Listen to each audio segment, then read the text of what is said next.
Good morning, ladies and gentlemen of the jury. I want to present to you how consumer courts are decided in the state of Kerala, how the wheeling and dealing takes place in the state of Kerala. To make myself understand to you all, I wanted to start where it all began. In the year on February 29, I went to the United States of America to picket there because I have a major case going on there for 41 years. I'm not going to go into the details of that case now. We will have another documentary based on what goes on in America. After I picketed in front of the US Supreme Court, I took a ride with my daughter who works for the US government on a top secret mission. We drove all the way to North Carolina. She was all the time on the phone. She is managing like 3,000 top scientists. And we had hardly any time to even talk. And when I reached North Carolina, I went to stay in one of her apartments, and I fell down there while taking a shower. I had to be picked up by the ambulance, and the following day she took me through her driver to the airport known as RDU, that stands for Raleigh Durham International Airport. At the airport, Gulf Air, who is supposed to carry me back to India, won't take my debit cards. So they demanded that I go and pay cash, get a cash card from the vending machine, which I bought for $1,000 and gave it to Gulf Air people. They processed it later, issued me a one-way ticket going from RDU airport to London and from London to India, arriving on the 16th of March 2021. These are facts of the case. When I boarded the plane, it turned out to be an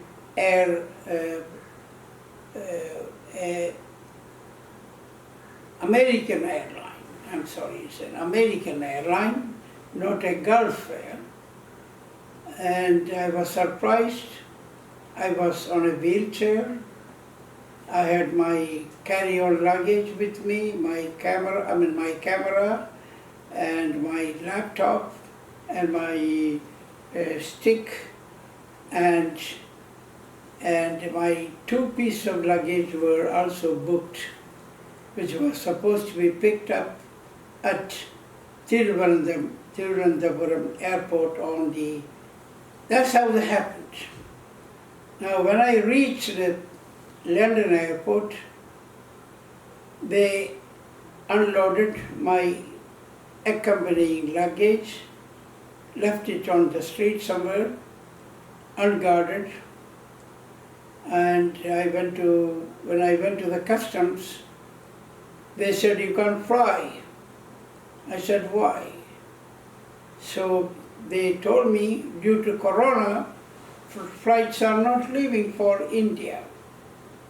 That was not true, because Gulf Air flew that day and the following day. As per my investigation, the restriction was for any other carrier. Anyhow, to cut the long story short, I arrived Thiruvananthapuram not the 16th of March as given to me as per the ticket, but 5 months later on July 6, 2020. Now the delay was not due to my fault.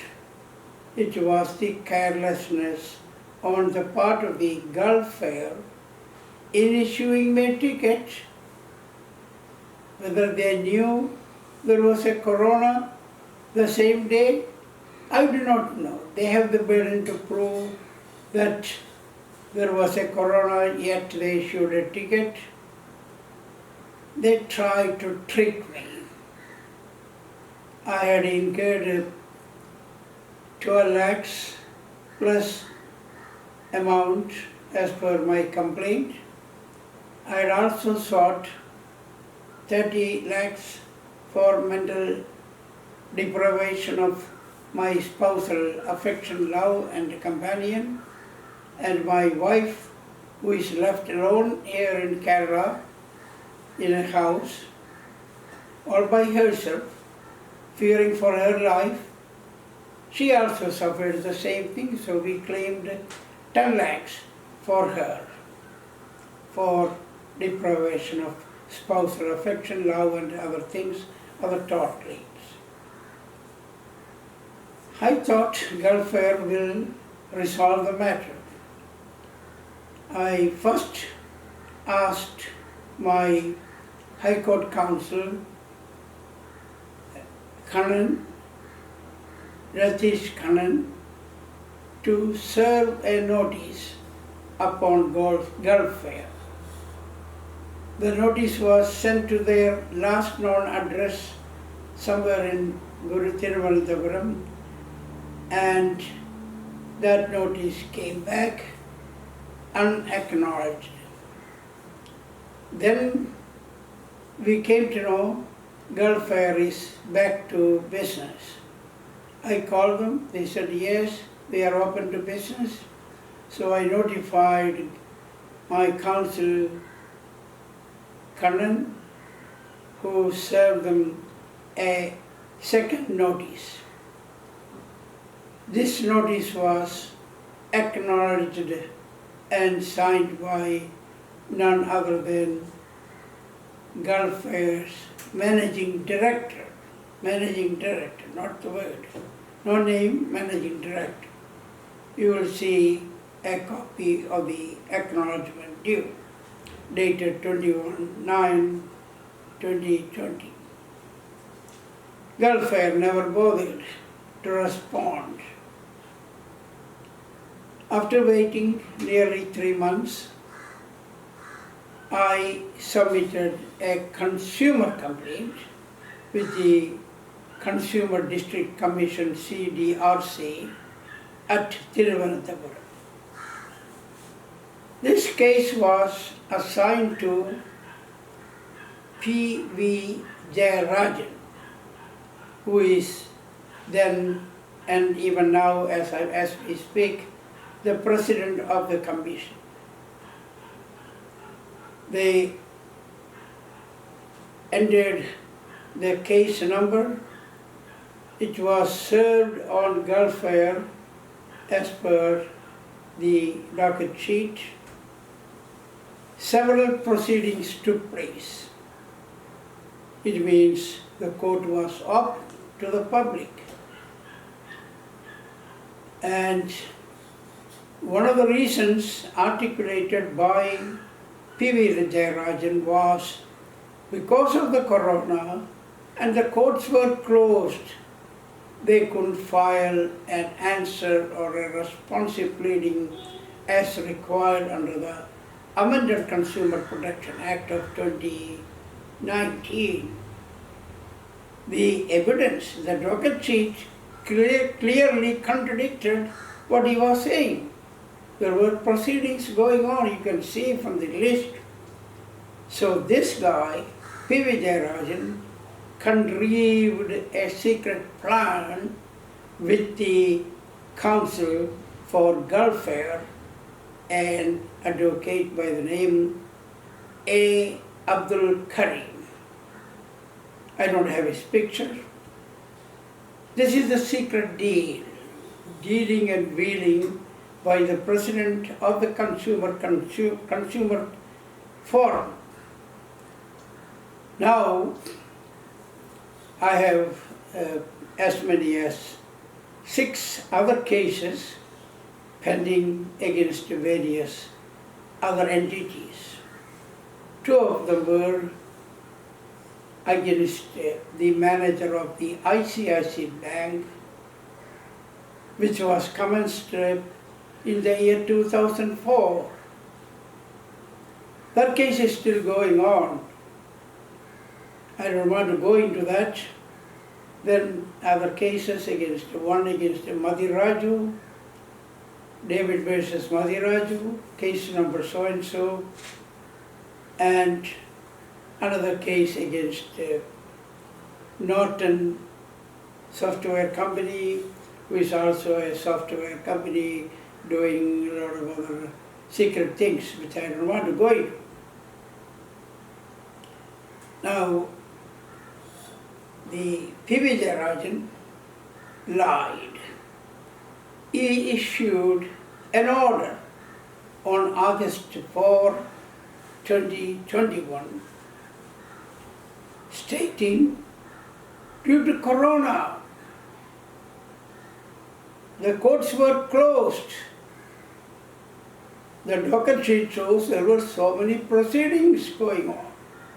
He says the courts were closed and he is extending the time for Gulf Air to file an answer or version. His order is, which is an illegal impugned order, dated August 4, 2020. In the order, he made the complainant, that's me and my wife, as the respondent, and Gulf Air as the plaintiff. You understand the gimmicks going on here. He extended the time, and based on his false documents, Gulf Air was permitted to file a backdated answer. Backdated. That backdated answer was 29 July 2021. You understand the name of the game here? Now, to beat me, Gulf Air Counsel A. Abdul Kharim had conspired clearly with the president of the commission, P.V. Jayarajan. I got a notice first from the Consumer Department telling me they have filed the papers and to respond. I had no other knowledge, and I stated in my response the affidavit filed by C.B. Joseph was sham, because he had stated, captioned as affidavit. The affidavit had no signature, no notary public seal. You understand? So it is not an affidavit, it is a sham piece of paper which contained 8 numbered paragraphs. When I responded, I got no notification. Okay, this is the name of the game. When I further researched, I found out Abdul Kharim had doctored the CB affidavit with a second affidavit, this time having 10 numbered paragraphs with the logo of Gulf Air to give it the impression that it is timely. When I objected to that also, saying that it is not notarized by a notary public, so Abdul Kharim this time submitted what looks like an affidavit signed by a Nissan Shah. When I researched, I located Nissan Shah, who is also working in Abdul Kharim's office. So he said to me that he is not a notary public. This affidavit or so-called document was submitted by him at the request of Abdul Kharim. That's a fraud. Now you got to remember, Abdul Kharim submitted a wakalat which was given to him by Gulf Air much later. And Abdul Kharim submitted a wakalat to the commission which was much later dated. You will see the date of the wakalat. So technically, Abdul Kharim had no standing to get into the picture after the Gulf Air time already ran out. You understand the gimmick here? The rules made by the parliament doesn't say you can engage a lawyer anytime they feel, and he can in turn file papers justifying they are timely. The Supreme Court never said so.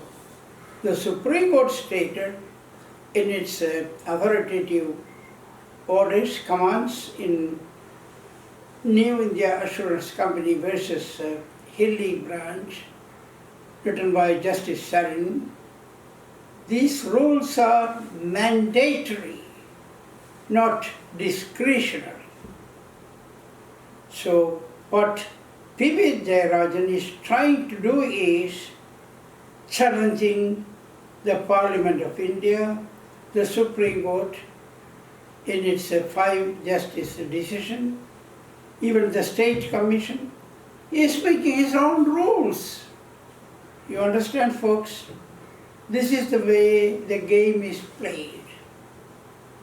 Then, as I told you before, Abdul Kharim submitted what is called a version, a backdated version on 29th of. That version is definitely beyond the time stipulated by the Supreme Court. And that is only a version. He didn't file any papers simply because the President of the Commission granted him time. That doesn't mean Abdul Kharim filed any papers within the time. You understand the name of the gimmick here? So, the name of the game is between the President of the Commission and the Gulf Air person who represented Abdul Kharim. I don't know the ruler of the Baharin, who is His Majesty the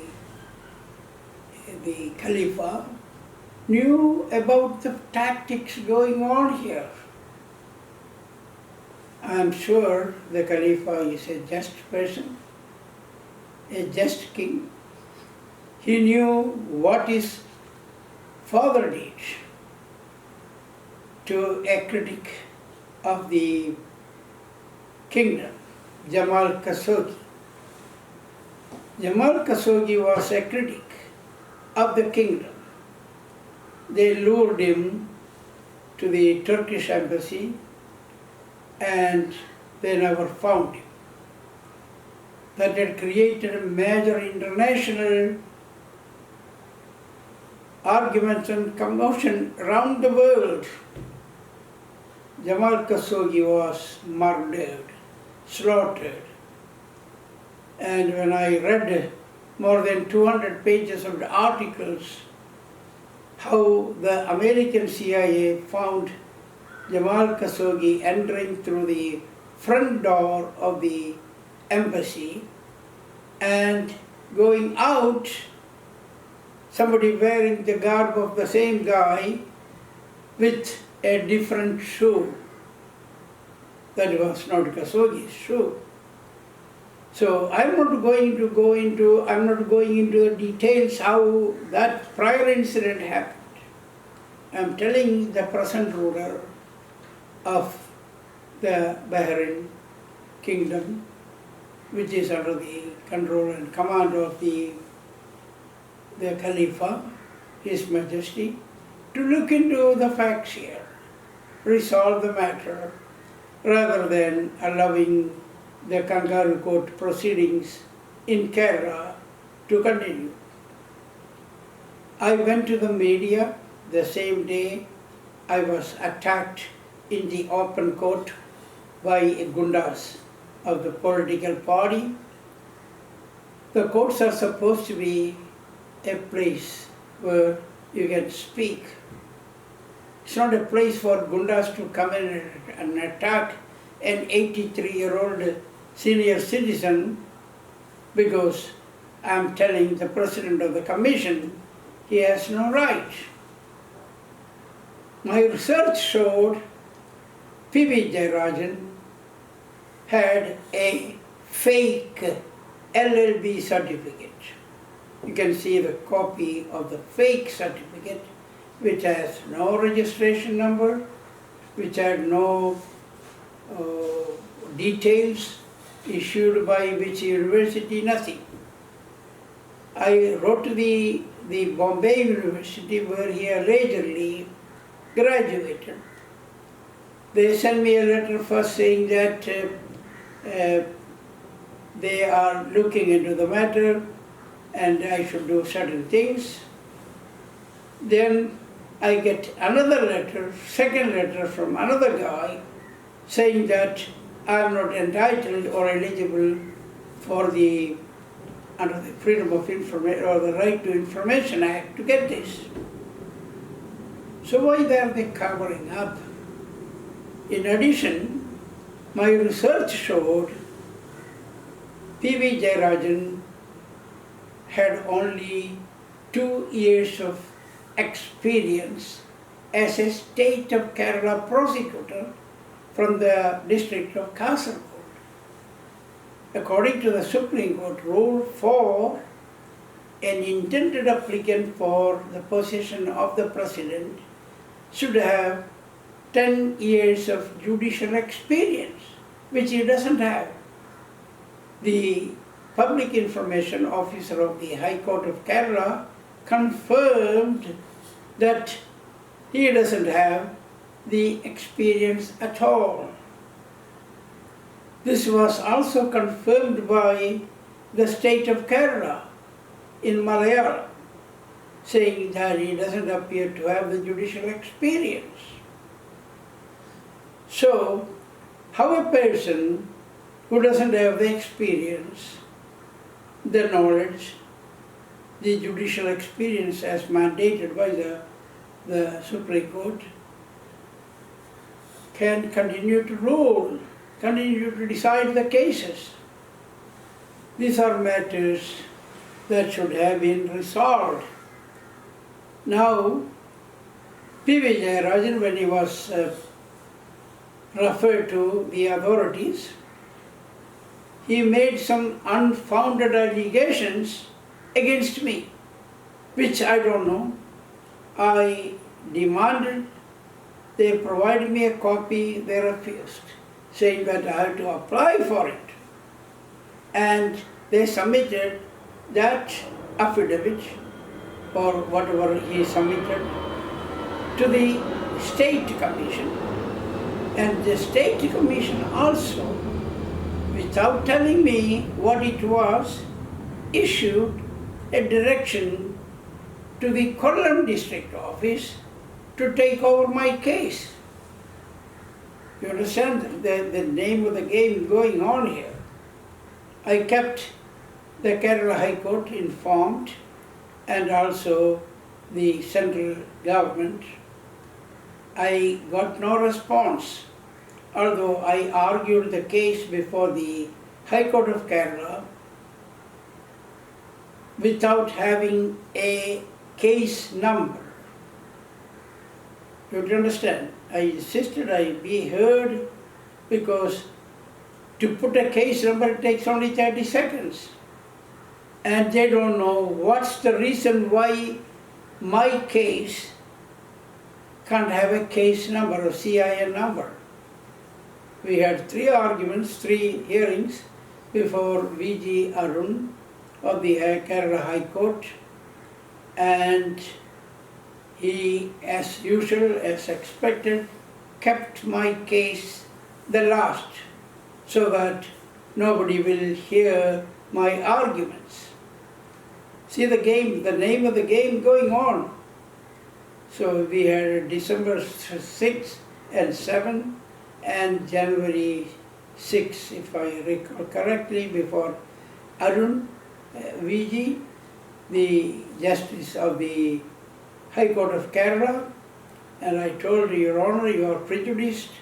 This case may be referred to a 2-judge panel. The case is so far pending. I haven't got any response yet from the High Court.